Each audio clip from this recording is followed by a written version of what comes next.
journée mondiale de l'épargne consacre un pilier important du développement économique qu'est l'épargne. Et tout le monde sait le rôle que joue l'épargne dans la croissance des économies des pays à travers le monde et également dans le développement économique et social et durable des pays. Le thème choisi pour cette année est un thème relatif à l'éducation financière. Donc, pour favoriser l'inclusion financière et c'est quoi l'inclusion sociale. L'éducation financière pour pouvoir donner aux citoyens, aux populations, les informations, les enseignements nécessaires pour pouvoir gérer leur budget sur le plan personnel, mais également sur le plan familial, mais surtout de les sensibiliser sur un certain nombre de risques liés au crédit, à l'endettement, au surendettement, mais également pour promouvoir la culture de l'épargne chez les citoyens, et ça c'est quelque chose d'important. Et bien sûr, l'inclusion financière va permettre de construire de nouvelles générations et surtout des citoyens responsables. Et dans ce cadre, la digitalisation est un catalyseur important pour l'éducation financière et pour l'inclusion financière, parce qu'aujourd'hui il y a de la technologie, beaucoup de développements technologiques. Il y a le Maroc est connecté, donc il y a la connectivité au Maroc,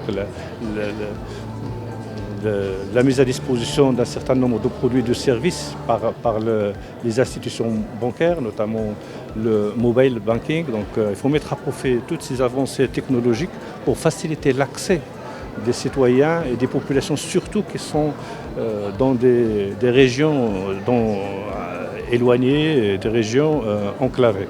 Pour leur permettre d'être informés de ces produits, d'accéder à ces produits, de disposer d'un compte courant, de savoir comment gérer son compte, pour faire l'épargne, de le sensibiliser également sur l'importance de l'entrepreneuriat, notamment tout ce qui est micro-entreprise,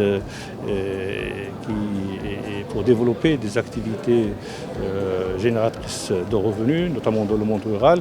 Et dans tout ça, le groupe CDG est engagé dans une dynamique qui est renforcée par le financement et le refinancement des PME, des TPE, mais également des institutions de microcrédit à travers nos filiales, notamment le CDG Invest, FENIA,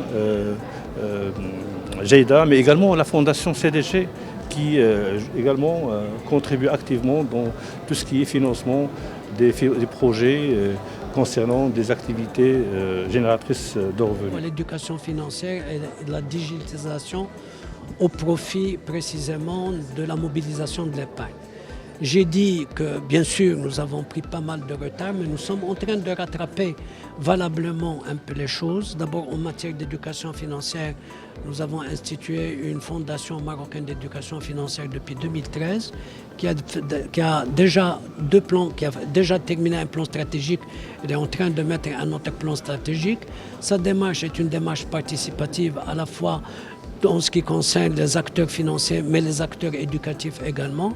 Et son principal, objectif est de former les formateurs et d'envisager ce qui est prioritaire. Et pour nous, ce qui est prioritaire, nous l'avons défini dans le cadre de la stratégie nationale d'inclusion financière que nous avons mis au point entre les finances et Banque El Maghreb, mais également tous les autres acteurs, et qui maintenant, sur le plan opérationnel, a commencé à être opérationnel à partir de cette année. Il y a un comité national présidé par le ministre des Finances, un comité stratégique que moi-même je préside, mais nous avons au moins 6 à 7, groupes de travail sur les différentes thématiques. dès cette semaine, moi-même, je vais réunir de nouveau le comité stratégique pour voir où en sont les groupes de travail. Notre objectif est de viser précisément ce qui est venu dans le discours du 11 octobre de Sa Majesté, c'est-à-dire les catégories les plus vulnérables, à la fois les jeunes, les TPME, le secteur rural, la femme, sont des priorités pour nous. Et c'est un petit peu ces groupes de travail qui doivent définir à la fois le contenu et la méthodologie d'approche pour essayer d'approcher et de favoriser cette inclusion financière de ces différentes catégories. Maintenant, ce que nous essayons de réaliser par priorité, c'est cette opération de mobile banking. Nous y avons travaillé avec la NRT et les différentes parties pendant au moins 2 années. Et maintenant, l'interopérabilité est là, mais il faut créer l'écosystème de façon à ce que l'opération soit une opération réussie et surtout, je dirais, la plus large possible, de façon à ce que nous puissions bien à la fois diminuer le cash, faciliter les opérations de paiement et surtout au bas coût pour ces catégories de population, je dirais, exclues.